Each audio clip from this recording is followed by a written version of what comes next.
Good morning, students. Yesterday we have discussed about fiber to fabric.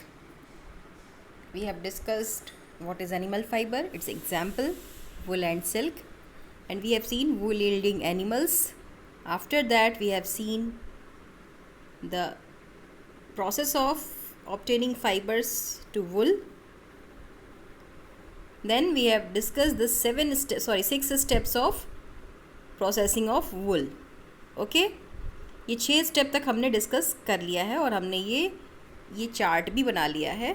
The processing of fibre into wool can be represented in the form of a flow diagram and that diagram we have also drawn it. Okay, so let us move towards page number 28. आज हम लोग page number 28 से start करेंगे. We are studying NCERT line by line. Okay, the first topic is anthrax. Anthrax एक बीमारी है बच्चों जो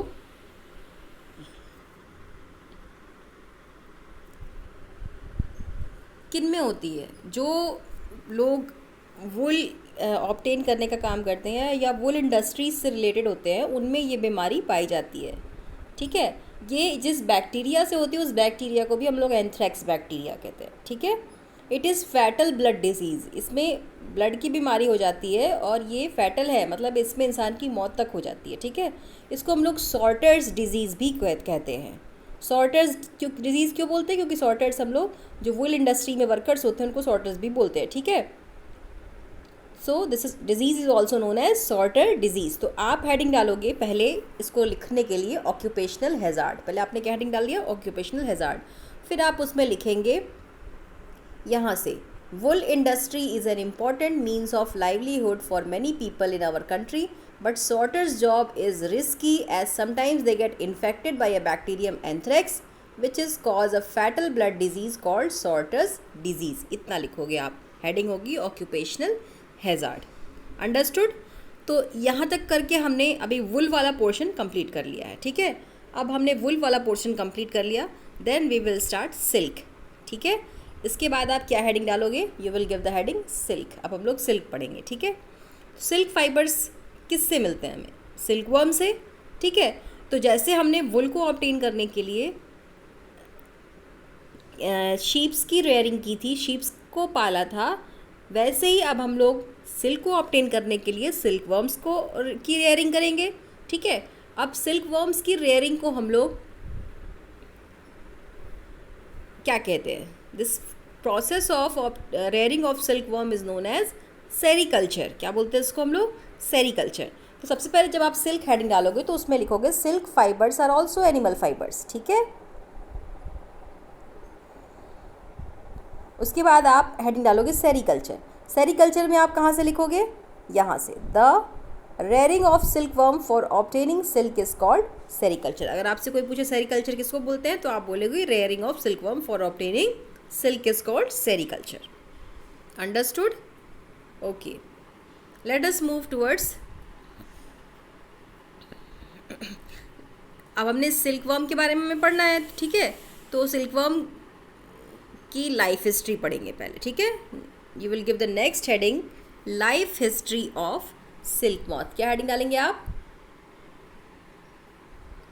क्या हेडिंग डालेंगे? You will give the heading life history of silk moth. आपने ये हेडिंग डाल लिया. सिल्क मॉथ की लाइफ में कई फेजेस होते हैं. ठीक है, सबसे पहले तो एडल्ट फेज होगी. एडल्ट फेज में मेल और फीमेल होंगे. ठीक है, उसके बाद adult silk moth mulberry leaves पे, सिल्क वर्म की रेयरिंग मलबरी ट्री पे की जाती है क्योंकि ये मलबरी ट्रीज की लीव्स को खाते हैं. ठीक है, तो मलबरी लीव्स पे ही अपने अंडे देते हैं. तो एग स्टेज इनकी मलबरी लीव्स पे होती है. ये इनकी लाइफ साइकिल की दूसरी स्टेज होगी. ठीक है, उसके बाद एडल्ट से एग आया. एग के बाद एग का जो egg will be converted into larva and the larva of silk worm is known as, sorry, हम लोग ऑर्गेनिज्म को सिल्क मॉथ बोलते हैं लेकिन उसके लार्वा को बोलते हैं सिल्क वर्म. हम लोग ऐसे सिल्क वर्म तो बोल देते हैं लेकिन सिल्क वर्म लार्वा है. ठीक है, तो सिल्क वर्म और सिल्क मॉथ में क्या डिफरेंस है? सिल्क मॉथ एडल्ट को बोलते हैं. ये सिल्क मॉथ है. ये जो मेल और फीमेल आप देख रहे हो ना बेटा, ये जो मेल और फीमेल आप देख रहे हो ना, दे आर सिल्क मॉथ. ठीक है। लेकिन सिल्क वर्म कौन है? ये मेल और फीमेल क्या है? सिल्क मॉथ है। लेकिन जो हमारा लार्वा है वो क्या है? Larva is silk worm. ठीक है, तो ये जो सिल्क वर्म है ये क्या है? ये लार्वा है। This is larva of silk moth. Silk worm is larva of silk moth. इसका एक और नाम भी है, इसको हम लोग कैटरपिलर भी बोलते हैं। क्या बोलते हैं इसको हम लोग? Larva of silk moth is also known as caterpillar.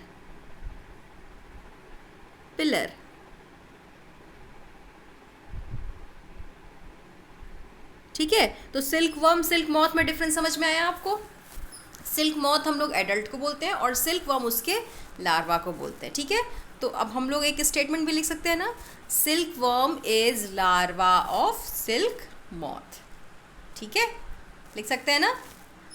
और उसके बाद जो हमारी नेक्स्ट स्टेज आएगी, the next stage will be cocoon stage. दिख रहा है आपको? ये ककून स्टेज दिख रही है? Are you able to see the cocoon stage? The next stage of life cycle is cocoon stage. Cocoon stage के बाद जो नेक्स्ट स्टेज आएगी लाइफ साइकिल की, that will be cocoon with developing moth. ठीक है, ककून ही ये वो है जिसने उस सिल्क वर्म के डेवलपिंग लार्वा को अपने अंदर रखा हुआ है और उसको एक कवरिंग के अंदर स्टोर किए हुए है। उस कवरिंग को ही हम लोग ककून बोलते हैं। ठीक है, अब इस कवरिंग में रहने के बाद ये लार्वा धीरे धीरे क्या हो जाएगा? डेवलप हो जाएगा। ठीक है, so this is the last stage. अब हम लोग ये लाइफ साइकिल ड्रॉ करेंगे। आप बच्चों ये पूरी लाइफ साइकिल अपनी कॉपी में ड्रॉ करोगे। ठीक है, और हम लोग लिखेंगे क्या? पहले आप ड्रॉ तो आप ये देख लो कि आपको ड्रॉ क्या क्या करना है। ठीक है, लेट अस सी।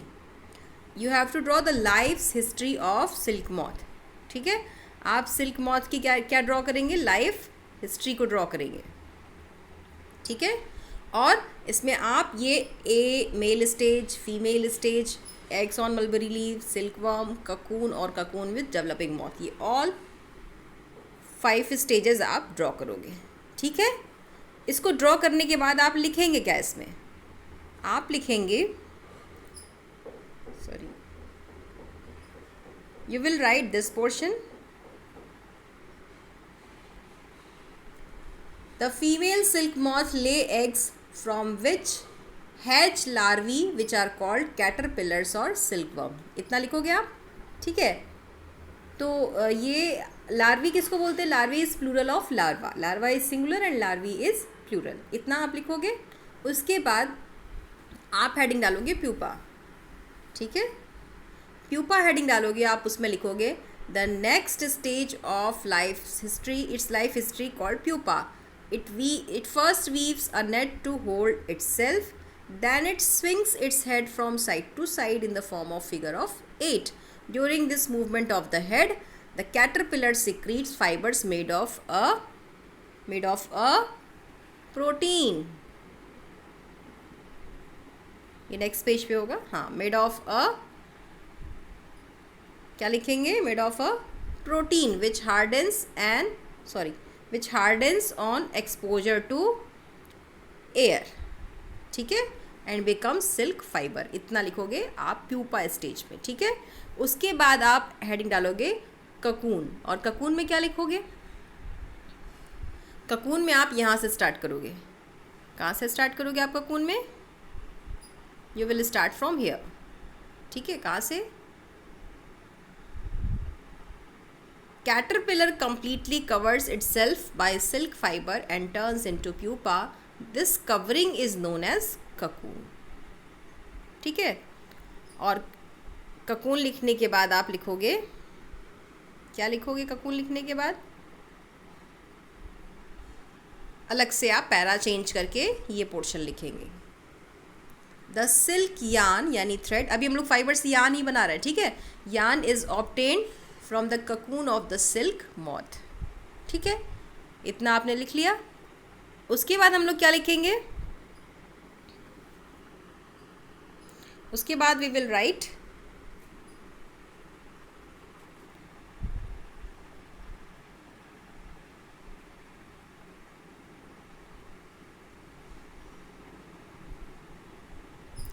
उसके बाद हम लोग लिखेंगे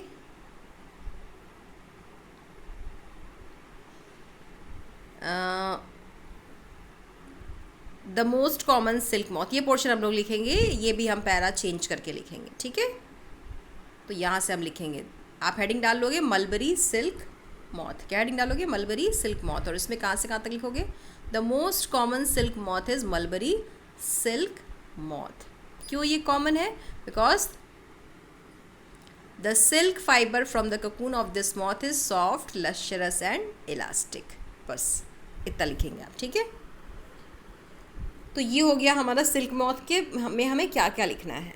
now let us understand the life cycle of silk moth. अब हम लोग इसको समझने की कोशिश करते हैं। मैंने आपको निशान लगवा दिया, आपको क्या क्या लिखना है।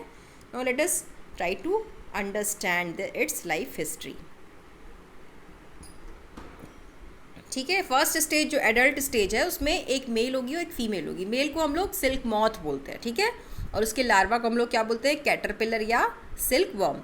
दूसरी स्टेज में ये दोनों मेल और फीमेल फीमेल एग को ले करेगी on mulberry leaves. Mulberry leaves क्यों? क्योंकि मलबरी की लीव्स को ये खाते हैं और मलबरी के ट्री पे ही सिल्क मॉथ ग्रो करता है, ठीक है।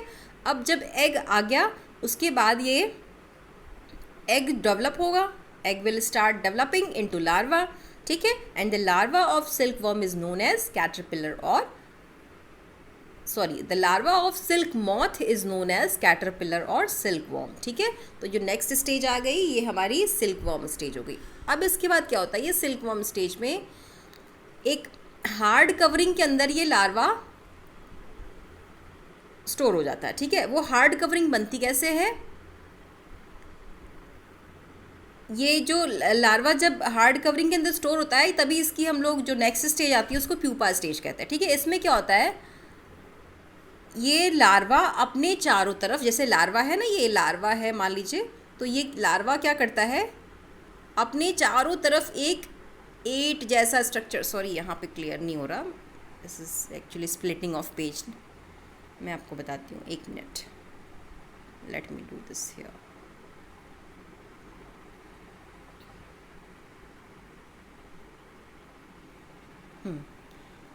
ये लार्वा क्या करता है? मान लीजिए ये लार्वा है सिल्क मॉथ का, ठीक है। ये अपने माउथ से एक सिक्रीट करना स्टार्ट करता है विच इज़ अ प्रोटीन, और ये अपने चारों तरफ ये 8 लाइक स्ट्रक्चर चारों तरफ सिक्रीट करता है, ठीक है।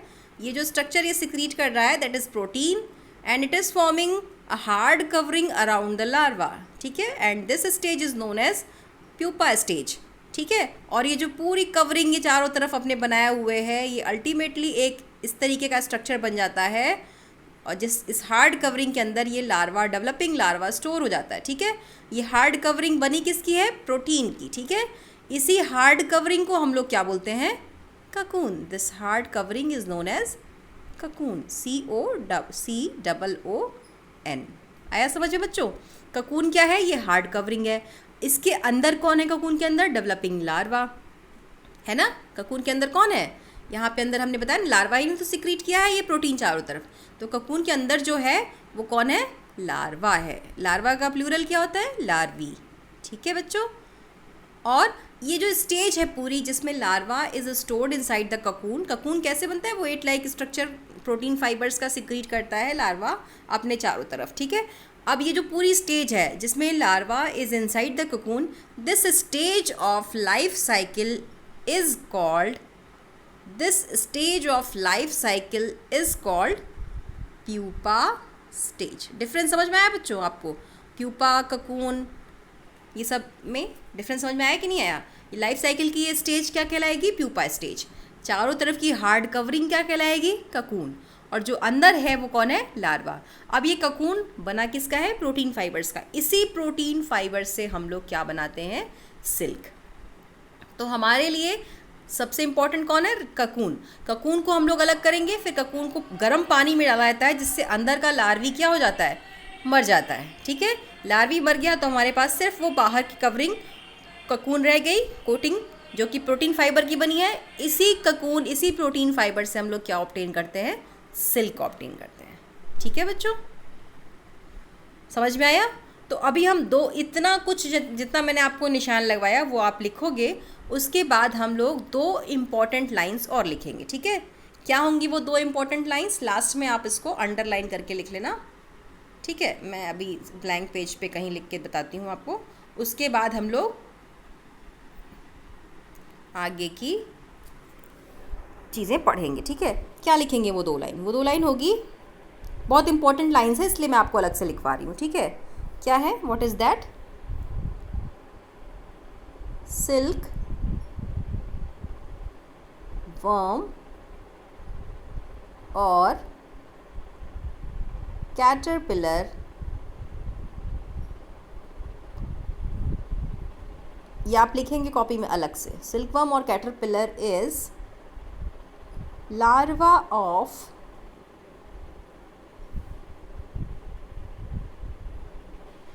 सिल्क मॉथ, ठीक है बच्चों। एक लाइन तो आप ये लिखेंगे, समझ में आई आपको बात। ये आप अलग से अंडरलाइन करके ये लाइन लिखेंगे, सिल्क वर्म और caterpillar is larva of silk moth, ठीक है। इसको मैं रब करती हूँ, then we will write the second line. Second line आप अंडरलाइन करके क्या लिखोगे, second line you will write is silk is obtained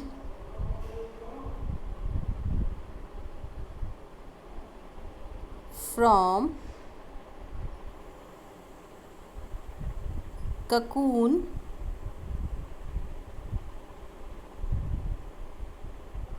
of silk moth which is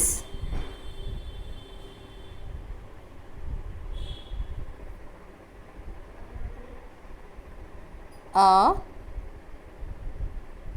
protein, ठीक है, प्रोटीन secreted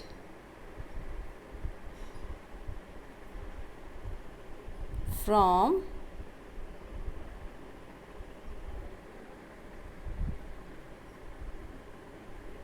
समझ में आया बच्चों, फ्रॉम लार्वा। ये लाइन आपको समझ में आई। आप क्या लिखोगे, ये लाइन भी अलग से लिखोगे, silk is obtained from cocoon of silk moth which is a protein secreted from larva, ये भी आप लिखोगे, ठीक है। और इस टोटल स्टेज को हम लोग क्या कहते हैं, जिसमें ककून का फॉर्मेशन होता है, this stage is called pupa stage, ठीक है। तो सबसे पहले हमारी एग स्टेज आती है, फिर कौन सी स्टेज आती है, लार्वा, देन प्यूपा, और प्यूपा के बाद हमारा बनता है एडल्ट। तो पूरी लाइफ साइकिल में कितनी स्टेजेस हमें दिख रही हैं, 4 स्टेजेस। आप ये बात भी अलग से लिखोगे, I am writing this also, ठीक है। तो क्या मैं इसको मिटा दूँ, okay, let me rub this. अब इसके बाद आप एक लाइन और लिखोगे,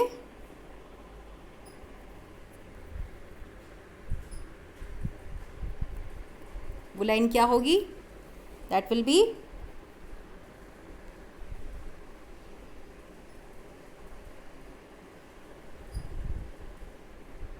अब हम लोग एक लाइन और लिखेंगे, दैट इज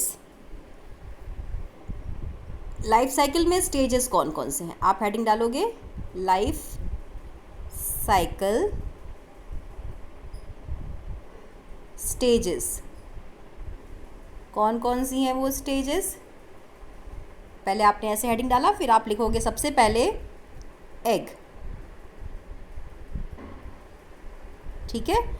फिर आप लिखोगे egg will be converted into, बच्चों ये दिख रहा है आपको, अच्छा नहीं दिख रहा होगा तो मैं इसके ऊपर अभी आपको दूसरा कलर लिख के दिखाती हूँ, ठीक है। If you are not able to see this we will use red colour again, और we can use black colour, okay. Egg, ठीक है, सबसे पहले क्या बनेगा, egg, egg will be converted into larva, larva will be converted into, आप सीधे भी लिख सकते हो, मेरे पास जगह नहीं है इसलिए मैं इसको नीचे लिख रही हूँ, आप सीधे एक लाइन में भी लिख सकते हो। Egg will be converted into larva, larva will be converted into pupa, and pupa is converted into adult. तो लाइफ साइकिल में कितनी स्टेजेस आ गई, 4। First stage egg, second stage larva, third stage pupa and fourth stage is adult. ठीक है, आप ये भी लिखोगे अलग से, लाइफ साइकिल स्टेजेस हेडिंग डाल करके। ठीक है बच्चों, तो इतनी चीज़ें हमें आज करनी है। आई होप आपको सब कुछ समझ आ गया होगा कि आपको क्या क्या लिखना है और कैसे लिखना है। अगर नहीं समझ में आता तो आप वीडियो को बार बार रिपीट करके देख सकते हो। Okay, tomorrow we will study the further portion of the chapter. Okay, now तब तक के लिए आप stay at home, stay healthy and thank you very much.